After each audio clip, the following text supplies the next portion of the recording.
um, you know, um, just getting along with folks, just dealing with people. And once we move through that, then we move into a 3-week program that is run by the United Steelworkers, that we have our trainers provided by the Steelworkers and the Tony Mazzocchi Center, which is our environmental foundation operation.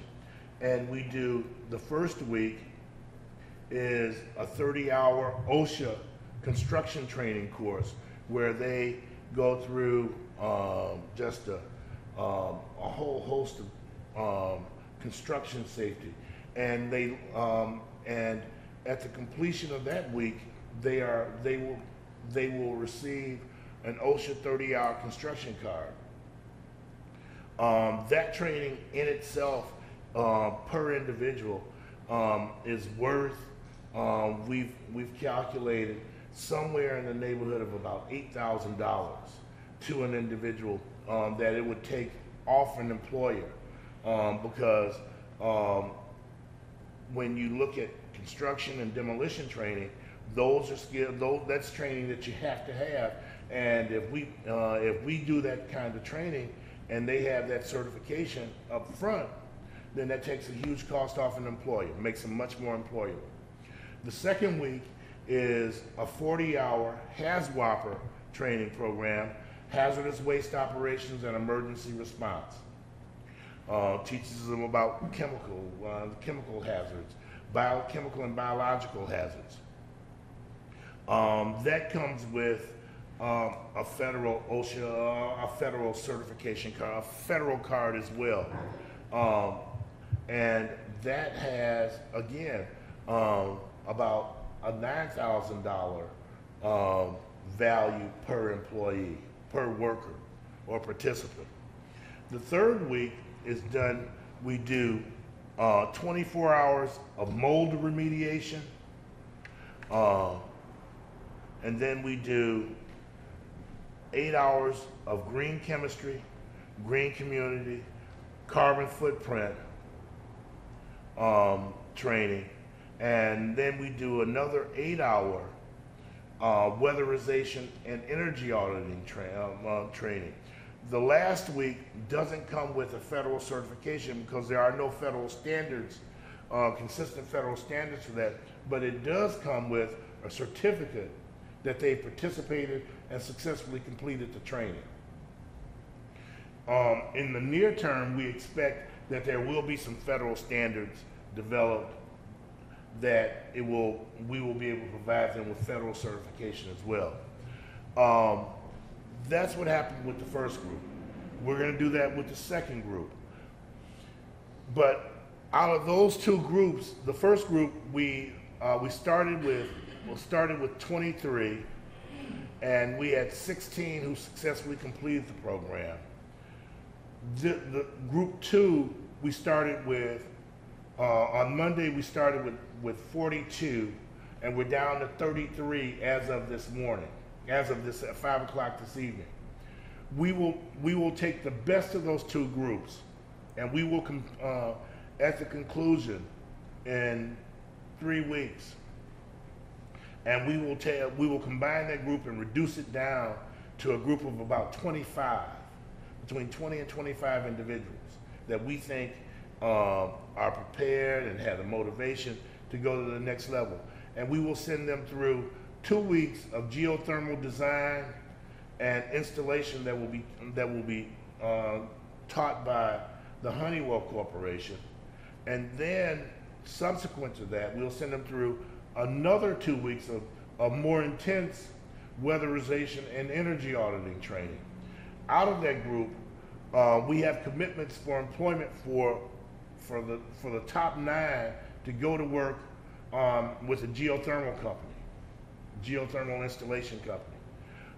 A smaller number of those individuals, we are in the process, as we speak, of having some discussion that we are trying to create a deconstruction operation here in the city of Pittsburgh, where they, as opposed to just dropping buildings that need to be demolished or those kinds of things, that we will be able to send in a crew that will go in and deconstruct those buildings, salvage all the usable pieces of that building that can be salvaged, and then put that with a company for resale. So that is one piece of it.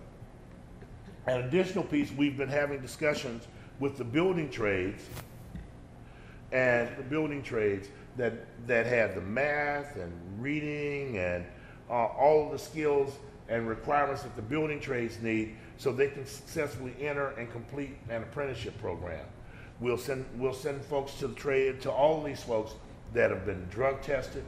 They're drug free. They'll go with driver's licenses, and they'll have the reading, socialization, and work skills. They'll be work ready.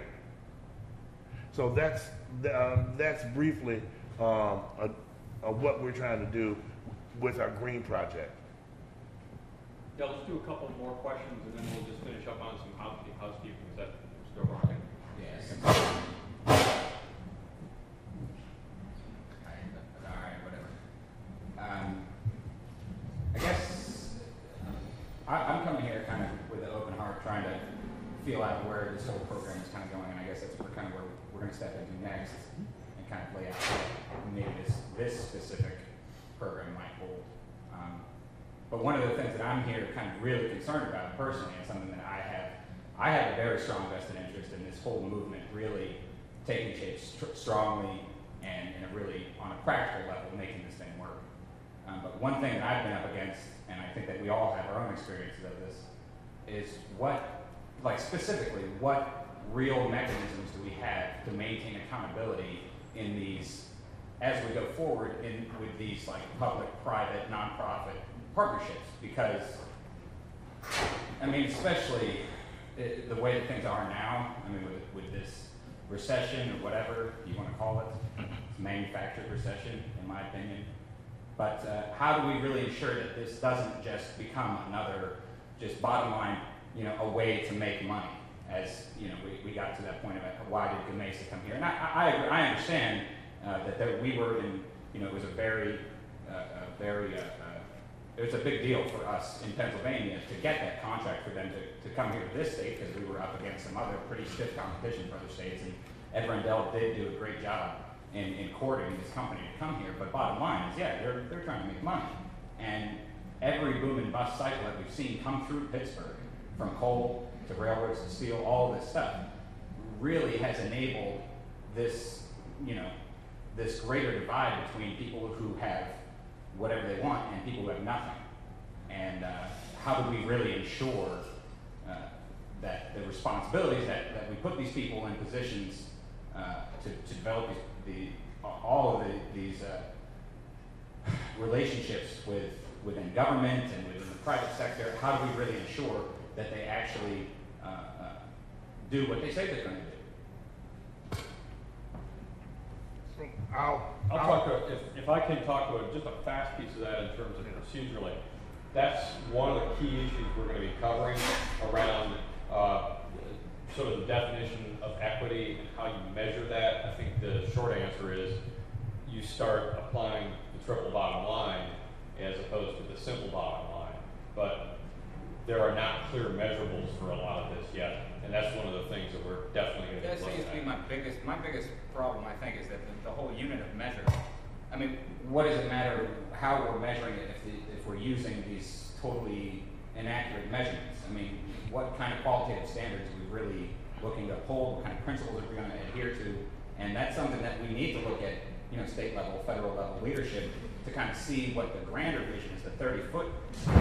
But here on a local level, on an individual level, we got, a dozen of us sitting around here in the room, and that's great, but, how many of us actually have, the kind of financing to start a business, to do any of these things that would really make a huge difference? And, if we can't do it as individuals, if we have government that's supposed to be providing these kinds of incentives, what real mechanism do we have to make sure that they do that? I mean, we got all this federal assistance from the Recovery Act recently, and as from what I understand, it's everything that we, the city of Pittsburgh, has been slated to receive from the federal government from the federal stimulus money. And correct me if I'm wrong. I mean, I'm asking all you guys if you know anything more about this. But